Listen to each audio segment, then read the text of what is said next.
और बुलेटिन में सबसे पहले बात करेंगे प्रधानमंत्री नरेंद्र मोदी के जन्मदिन की। वो 70 वर्ष के पूरे हो चुके हैं। आज वे अपनी जिंदगी के 70 वर्ष पूरे कर चुके हैं।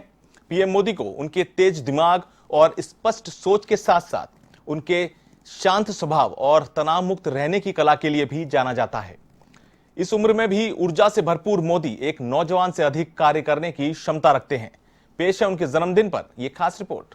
मैं नरेंद्र दामोदर दास मोदी ईश्वर की शपथ लेता हूं कि मैं भारत की प्रभुता और अखंडता का अक्षुण्ण रखूंगा। मैं संघ के प्रधानमंत्री के रूप में सौगंध मुझे इस मिट्टी की श्रद्धापूर्वक मैं देश नहीं मिटने दूंगा।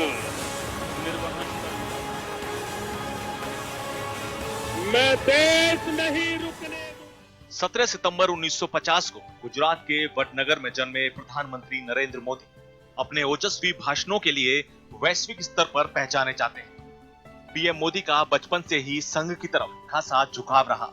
साल 1967 में राष्ट्रीय स्वयंसेवक संघ की सदस्यता लेने के बाद नरेंद्र मोदी पहली बार नव निर्माण आंदोलन में शामिल हुए। सक्रिय राजनीति में आने से पहले नरेंद्र मोदी ने राष्ट्रीय स्वयंसेवक संघ के प्रचारक के रूप में काम किया, जिसके बाद पहली दफा वे 1988-89 में भाजपा की गुजरात इकाई के महासचिव बनाए गए और यहीं से शुरू हुआ उनका राजनीतिक सफर। लाल कृष्ण आडवाणी की सोमनाथ अयोध्या रथ यात्रा में अहम भूमिका निभाने वाले नरेंद्र मोदी भाजपा की ओर से कई राज्यों के प्रभारी भी रहे। 1995 में उन्हें भाजपा का राष्ट्रीय सचिव और 5 राज्यों का पार्टी प्रभारी बनाया गया। वहीं 2001 में केशुभाई पटेल को मुख्यमंत्री पद से हटाने के बाद पार्टी ने मोदी पर विश्वास जताया और उन्हें गुजरात की कमान सौंपी गई। यहीं से नरेंद्र मोदी ने गुजरात पर ऐसी पकड़ बनाई कि वे लगातार 4 बार गुजरात के मुखिया चुने गए। अपने 4 बार के कार्यकाल में मोदी का गुजरात मॉडल लोगों की जुबान पर आ गया, जिसके बाद भाजपा ने मोदी को प्रधानमंत्री पद के लिए अपना उम्मीदवार घोषित कर दिया। अपने राजनीतिक करियर में कभी विपक्ष में नहीं बैठने वाले मोदी ने 2014 के लोकसभा चुनाव में वडोदरा और वाराणसी सीट से पहली बार लोकसभा चुनाव लड़ा और बड़े बड़े दिग्गजों को विपक्ष में बैठने पर मजबूर कर दिया।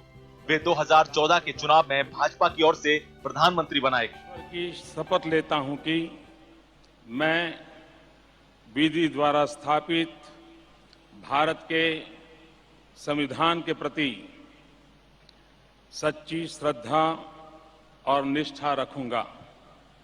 मैं भारत की प्रभुता और अखंडता का अक्षुण्ण रखूंगा। मैं संघ के प्रधानमंत्री के रूप में अपने कर्तव्यों का श्रद्धापूर्वक और शुद्ध अंतःकरण से निर्वहन करूंगा। लोकसभा की कमान संभालने के बाद लोगों में मोदी को लेकर दिलचस्पी जगी और महज 2 महीने में ही उनकी 40 से ज्यादा जीवनियां आईं। वहीं इसके बाद 2019 में मोदी के नेतृत्व में भाजपा ने लगातार दूसरी जीत हासिल की। इस चुनाव में 303 सीटें जीतकर भाजपा ने इतिहास रचा, जिसके बाद मोदी सरकार ने कई अहम फैसले लिए। जम्मू कश्मीर से धारा 370 को निष्प्रभावी करने वाली मोदी सरकार ने मुस्लिम महिलाओं को 3 तलाक से निजात दिलाने का बड़ा कदम उठाया। साथ ही देश में मोटर व्हीकल एक्ट 2019 को भी लागू किया गया। इसके अलावा राम मंदिर निर्माण की नींव रखने में प्रधानमंत्री नरेंद्र मोदी का ही योगदान रहा। Bureau report, A1 TV, Jaipur.